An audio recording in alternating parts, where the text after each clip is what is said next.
Allez, cool, on est de retour. On est de retour sur RDBM. Merci d'être là. Bon, je sais pas si tu as vu, mais cette semaine sur Top Mecha, on s'est quand même bien amusé, quoi. Moi, avec les copains, ils sont venus voir à la maison tous les soirs. Je vais te dire, on s'est régalé, on s'est marré. Oui, bon, évidemment, c'est pas comme ça qu'on répare une bagnole. Tu l'auras bien compris. C'était pas une fiction non plus. Hein. C'est comme ça que j'ai fait, mais c'est pas comme ça qu'on fait en général. Bon, bref. Voilà pour te parler de Top Mecha. J'espère quand même que ça t'a plu. L'autre fois, je t'ai touché un petit mot sur les sons de lambda. Et d'ailleurs, je vais te montrer à l'ordinateur qu'est-ce que ça peut donner à l'ordinateur. Parce que pourquoi à l'ordinateur? Parce qu'aujourd'hui, pour réparer une caisse de merde, il faut un ordinateur. Ça, je te l'apprends pas. Attends, je te montre. Alors, plutôt que de longs discours, ou pas. Tiens, regarde, je t'ai fait un petit truc sympa. Ou pas. On va voir. Attends, je vais essayer de t'approcher. Tu vois là? Ouais, ça a l'air. Alors, déjà, une sonde lambda.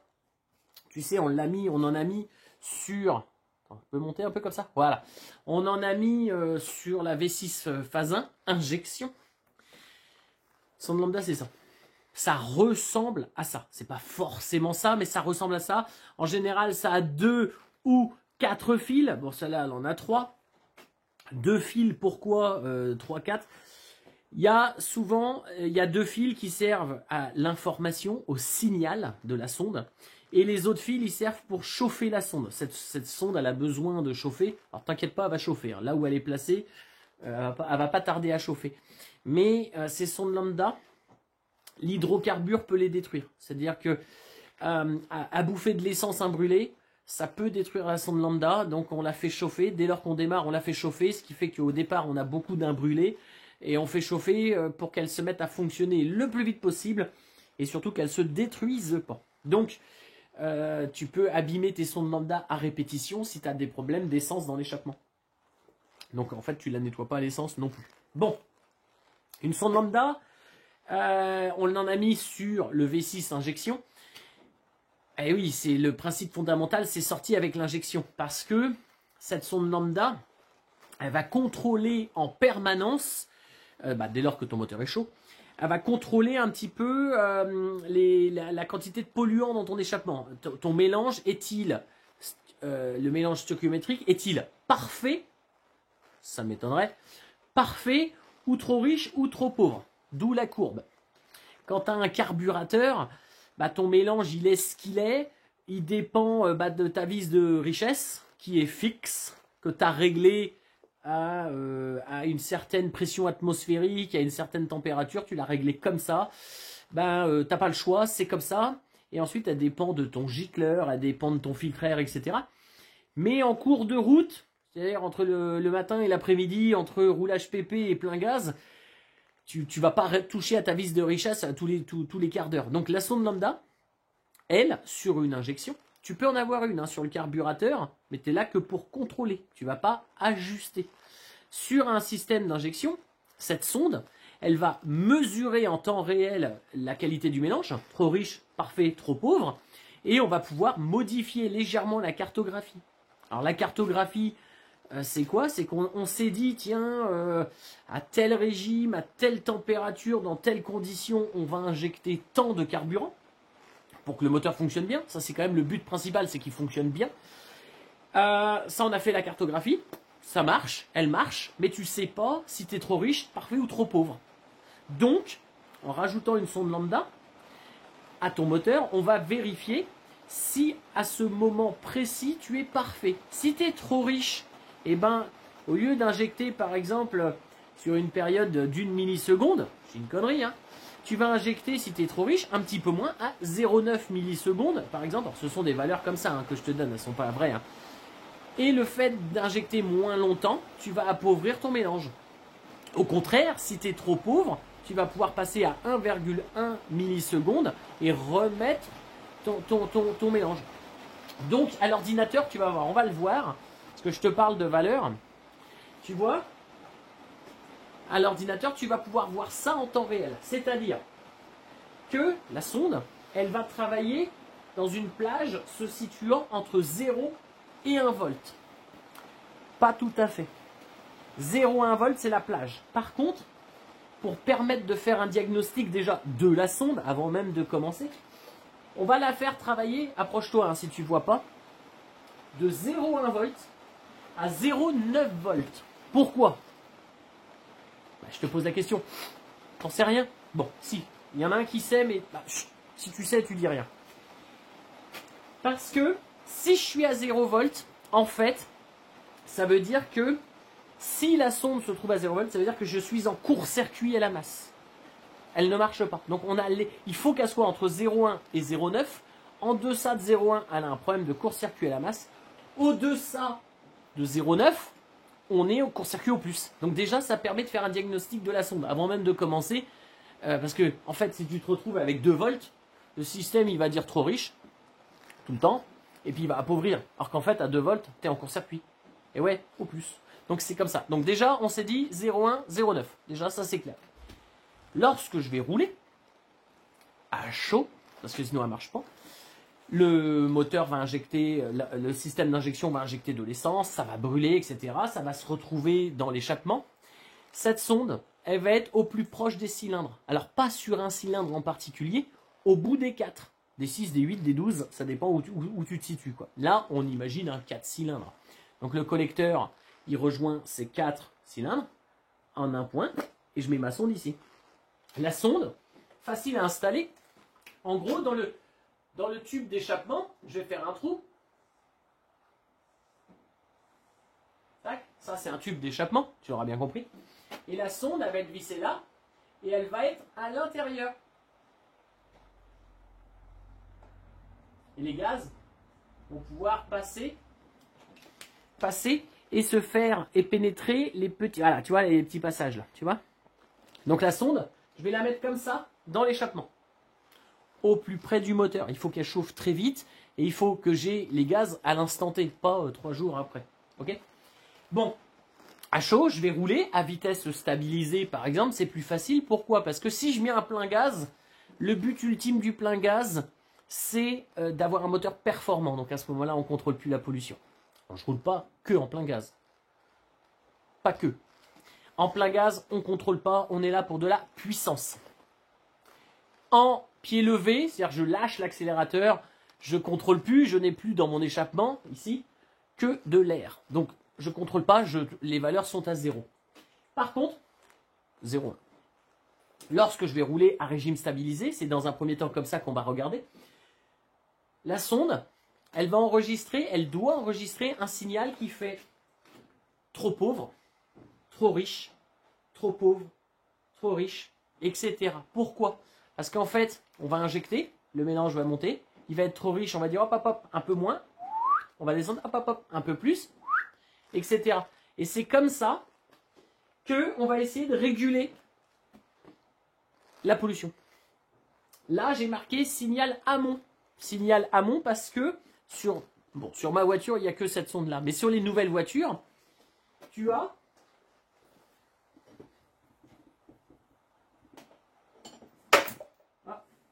c'est pas grave.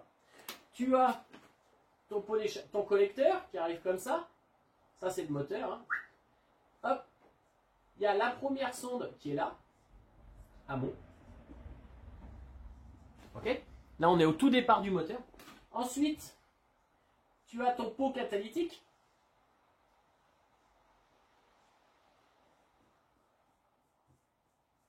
Et tu as une deuxième sonde de contrôle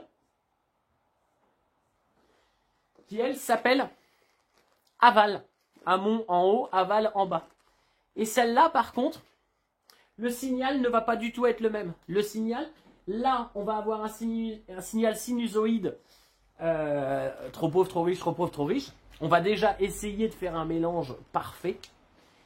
Le pain catalytique, lui, il va finir le boulot. C'est-à-dire, comme c'est pas parfait, il va catalyser le reste des polluants.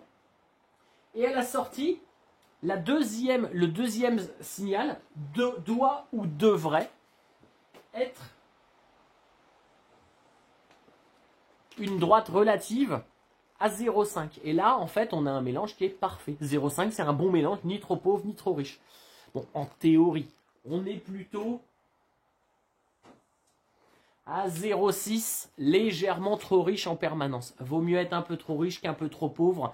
Trop riche, tu pollues, mais tu casses pas le moteur. Donc je pense que c'est un peu volontaire. On va se retrouver aux alentours des 0,6 volts. Des 0,6 volts.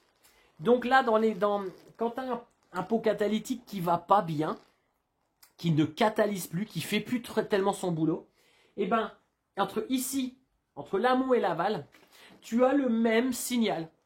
Et là, si tu as le même signal, tu te dis bien, le pot catalytique, il fait plus tout à fait son boulot, quoi. Alors, ça c'est vraiment extrême. Si tu vides ton pot d'échappement, pardon, je te regarde pas. Oui, je te regardais à côté. Je regarde ce que je fais aussi. Ah. Si tu le vides, tu enlèves tout, tu vas te retrouver avec des sondes qui donnent le même signal. Le calculateur, lui, va le détecter et va t'allumer le voyant. T'es baisé. Là, t'es baisé. T'es baisé. Il va falloir opérer autrement. Il va falloir leurrer les sondes. Et là, c'est différent. Donc, c'est comme ça. Donc là, je vais te montrer tout de suite en vidéo parce que j'ai un véhicule dont le pot catalytique ne bosse pas bien et le système le détecte. Hein, bon, là, je t'ai pris un exemple facile, un exemple extrême. Le pot catalytique marche plus du tout, quoi. Alors, est-ce que tu as compris quelque chose? Non, rien. Alors là, sur l'exemple de mon Alpine, pardon, je te montre. Ici, celle-là, la V6 phase 1, il n'y a que la sonde amont. Donc, elle est en train en permanence de corriger. Il y en a deux, parce qu'il y a deux rangées de cylindres. Donc, en permanence, elle essaye de réguler l'injection, mais on ne contrôlera pas. Il n'y aura pas de pot catalytique, j'avais pas la place d'en mettre. Et on ne contrôlera pas la qualité de l'ensemble. C'est comme ça. Bon, c'est mieux qu'un carbu où tu contrôles rien du tout. Là, on essaye quand même d'avoir un mélange qui est optimisé en permanence. Donc voilà l'importance de comprendre les valeurs avant de faire tout et n'importe quoi, d'essayer de comprendre qu'est-ce qui se passe, mon pot catalytique, ma sonde lambda. J'ai essayé de te mettre clair. T'as compris? Je te montre les images et je te reprends. Là, j'ai des valeurs, ça va permettre des valeurs à l'ordinateur, ça va permettre de mieux comprendre. Je te montre. En fait, ce véhicule-ci, qui est une Peugeot 208, elle a deux sondes lambda. Elle a la sonde lambda amont, qui est en haut du catalyseur, et elle a la sonde lambda aval, qui est en bas du catalyseur. En fait, on voit les valeurs ici, en millivolts, donc il est tout à fait normal qu'on soit trop riche, trop pauvre, trop riche, trop pauvre. C'est exactement comme ça qu'on va réguler la richesse. Donc là, on est en amont du catalyseur, on est tout de suite sortie collecteur. Le mélange trop riche, trop pauvre, trop riche, trop pauvre, on est là pour faire quelque chose d'assez plat. C'est ce qu'on essaye. C'est comme ça qu'on va réguler la richesse. Ensuite, le catalyseur, lui, il va faire le boulot, il va catalyser le reste des gaz. Et il doit y avoir une valeur qui, en sortie, est fixe. Alors normalement, cette voiture-là, je te le dis, elle a un problème. On doit se retrouver sur une valeur liste à mi-course vers les 500 millivolts. 500, 600 millivolts. Donc, je vais faire évoluer ces valeurs. Lorsque je vais accélérer fortement, je vais polluer fortement. On va le voir. Alors, là, qu'est-ce qu'on a vu? On a vu que j'ai pollué. On va le faire en roulant. Écoute, je te reprends et tu vas vite comprendre. Alors, dans un premier temps, je vais rouler à vitesse stabilisée et je vais regarder ma régulation sonde amont qui doit osciller riche, pauvre, riche, pauvre. Si je fais un plein gaz, elle va rester en très riche comme ça puisque je suis en pleine accélération, je pollue. Suivi d'une forte décélération comme là maintenant, je pollue plus, je suis à zéro puisque je n'envoie dans l'échappement que de l'oxygène. Donc ma sonde amont fonctionne plutôt très bien. Là, je suis à vitesse stabilisée. Alors, tu m'excuseras, je dois conduire en même temps. Vitesse stabilisée, je recommence ma régulation riche, pauvre, à une certaine vitesse pour essayer d'avoir, là excuse-moi je décélère, pour essayer de réguler ma pollution. Donc je vais repartir en régime stabilisé, en amont toujours riche, pauvre, riche, pauvre, riche, pauvre. Et en aval, en théorie, la valeur du bas, je dois fixer une valeur vers 500, 600. Alors, c'est pas tout à fait le cas parce que mon catalyseur fonctionne pas bien. Pour vérifier si mon catalyseur fonctionne bien, je vais faire une forte décélération. Donc mes deux valeurs vont afficher 0. je suis en train, en théorie, de saturer ici en bas mon catalyseur d'oxygène. Et lorsque je vais lui remettre du carburant, remettre des polluants, pendant une trentaine de secondes, je dois rester à 0. C'est là que mon catalyseur fonctionne bien. C'est comme ça que je vais vérifier. Et ben on va vérifier ça tout de suite. À partir de maintenant, je vais lui remettre du carburant. Là, je recommence ma régulation. Et on remarque que ma valeur remonte très vite. Voilà, très vite, trop vite. Mon catalyseur est vieillissant. Mon catalyseur ne fonctionne pas bien. Il aurait dû rester tanké à 0 et remonter avec grosse difficulté à 500. Et là, le catalyseur ne fonctionne pas correctement. Donc voilà, les sondes lambda, en fait, elles regardent le mélange. La sonde lambda amont regarde le mélange en direct. Et la sonde lambda aval vérifie que le catalyseur fait bien son boulot. Et bien sur cette voiture, ça fait pas bien son boulot et ça va allumer le voyant. J'espère que tu as compris un petit peu. Écoute, je peux te réexpliquer ça autrement si tu n'as pas bien compris. Allez, à tout de suite. Bon, ça y est, on est de retour dans le garage. Bon, tu as vu, j'espère que tu as pu comprendre un petit peu comment on pouvait analyser, diagnostiquer le fonctionnement de la sonde lambda, à quoi elle sert, etc. Voilà. Je t'ai dit, on va essayer d'apprendre, comprendre fondamentalement, hein, on ne va pas rentrer dans des détails de dingo, on va essayer d'apprendre fondamentalement à quoi servent ces différents capteurs sur des systèmes d'injection qui sont aujourd'hui simples, parce qu'on ne va pas faire les bagnoles d'aujourd'hui, on va faire des bagnoles qui nous intéressent. Hein. En fait, on va faire des bagnoles, les trucs d'aujourd'hui, tu appelleras ça comme tu veux. Bon, là il va être temps de te laisser. Un petit point sur Top Mécanique, bah tu vois, bon bah j'ai gagné, hein. Là c'est plus une nouvelle. J'ai gagné, j'aurais bien aimé que la caisse à Jérémy, la Mégane Pourrave, j'aurais bien aimé qu'elle fonctionne, cette putain de bagnole de merde. Qu'on fasse une vraie battle. Pas qu'on me dise, Laurent t'as gagné parce que Jérémy a perdu. En fait, bon, ça me fait chier. Par contre, Jérémy il est chaud pour une revanche. Et évidemment, moi là-dessus j'ai tout à perdre, rien à gagner.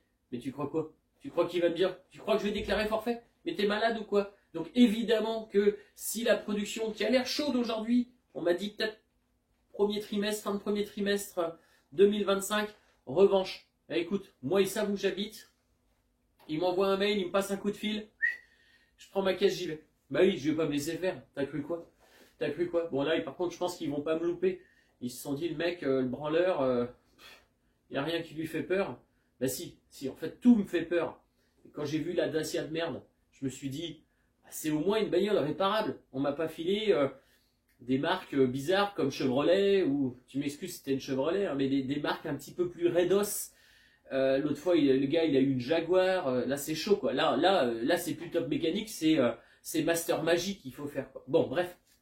Par contre, je l'ai pas dit aux autres, mais Nicolas Gento. Si, Nicolas Gento. Mais si, le gars qui a les coccinelles, qui était dans Top Maker, l'animateur.